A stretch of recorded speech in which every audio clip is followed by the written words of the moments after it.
1983 সালের রাকসুর নবনির্বাচিত এজিএস এবং ঢাকা বিশ্ববিদ্যালয়ের প্রতিষ্ঠাতা ছাত্র দলের আহ্বায়ক, নারায়ণগঞ্জের কৃতি সন্তান, বাংলাদেশের রত্ন জনাব গোলাম মুস্তফা।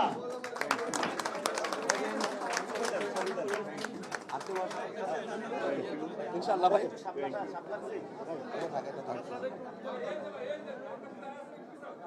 সবাই একটু পিছান, ভাই একটু পিছান।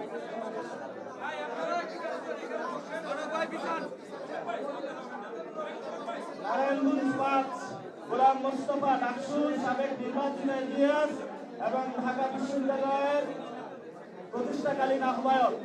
এখন আমাদের আরো কিছু ক্যান্ডিডেট রয়েছে, একে একে সবাই আসবেন।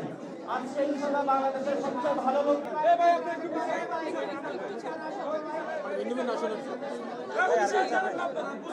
আমাদের একদম মনোনয়ন দিচ্ছেন পটুয়াখালী 2।